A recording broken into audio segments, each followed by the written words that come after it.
जय श्री कृष्णा, राधे राधे। आज मैं बताने वाली हूँ आपको छोटी दिवाली, शुभ मुहूर्त, महत्व तथा पूजा विधि।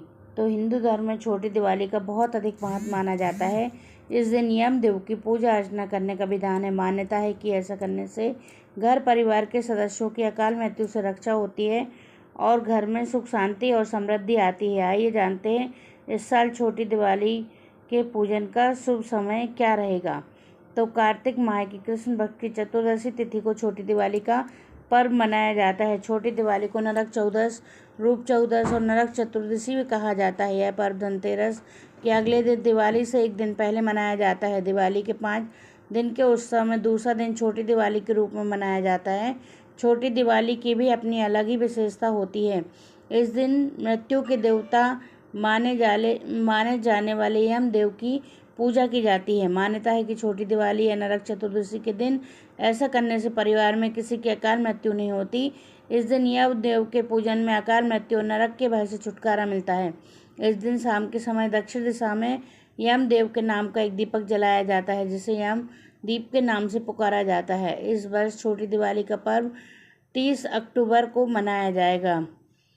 पंचांग के अनुसार कार्तिक माह के कृष्ण पक्ष की चतुर्थी तिथि का आरंभ 30 अक्टूबर 2024 की दोपहर 1:04 से होगा और इसका समापन अगले दिन 31 अक्टूबर की सुबह 3:11 पर होगा। छोटी दिवाली पर पूजा का शुभ मुहूर्त 30 अक्टूबर की शाम 4:36 से लेकर 6:15 तक रहेगा। छोटी दिवाली क्यों कहा जाता है नरक चतुर्दशी? छोटी दिवाली को नरक चतुर्दशी कहने के पीछे कुछ पौराणिक कथाएं जुड़ी हैं। इनमें से सबसे प्रसिद्ध कथा भगवान श्री कृष्ण से जुड़ी है। पौराणिक कथा के अनुसार मान्यता है कि इस दिन भगवान श्री कृष्ण ने नरकासुर नाम के राक्षस का वध किया था। नरकासुर ने तीनों लोगों को अपने अत्याचार से दुखी कर रखा था। वह राजाओं की कन्या और स्त्रियों का अपहरण कर लिया करता था।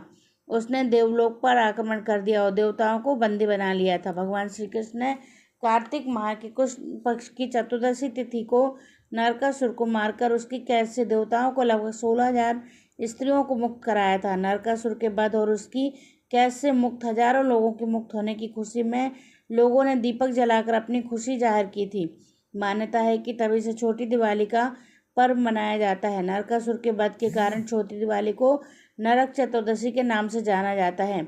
छोटी दिवाली की पूजा विधि। छोटी दिवाली को रूप चतुर्दशी के नाम से भी जाना जाता है। मान्यता है कि इस दिन सुबह के समय तिल का तेल लगाकर स्नान करने से भगवान कृष्ण की कृपा से रूप और सौंदर्य की प्राप्ति होती है। इस दिन भगवान कृष्ण और यमदेव के साथ साथ भगवान हनुमान जी की भी पूजा अर्चना की जाती है।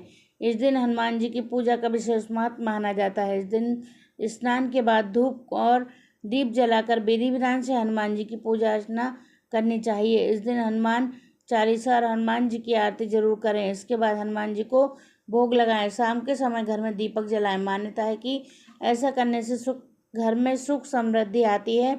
इस दिन शाम के समय घर के मुख्य द्वार पर यम के नाम का 4 मुखों वाला आटे का दीपक जलाया जाता है, जिसे यम दीपक के नाम से जाना जाता है। इस दीपक को मुख्य द्वार पर दक्षिण दिशा की ओर मुख करके जलाना चाहिए। छोटी दिवाली का महत्व। छोटी दिवाली, जिसे नरक चतुर्दशी भी कहा जाता है, हिंदू धर्म में एक महत्वपूर्ण त्यौहार है। इस दिन लोग बुराई पर अच्छाई की जीत का जश्न मनाते हैं। मान्यताओं के अनुसार इस दिन भगवान श्री कृष्ण ने नरकासुर नाम के असुर का वध कर उसके अत्याचारों से तीनों लोगों को मुक्ति दिलाई थी। छोटी दिवाली का महत्व और भी कई कारणों से है। यह सौंदर्य प्राप्ति, आयु और बल की प्राप्ति का दिन भी माना जाता है। इस दिन कई जगह हनुमान जयंती का पर्व भी मनाया जाता है। लोग घर, दुकान, कारोबार आदि जगह साफ सफाई कर फूल और लाइट से सजावट करते हैं। दीपक जलाकर अंधकार रूपी बुराई को दूर किया जाता है और सभी के लिए खुशहाली की कामना की जाती है, जिससे माता प्रसन्न होती हैं और सभी पर कृपा करती हैं। जय श्री कृष्णा, राधे राधे।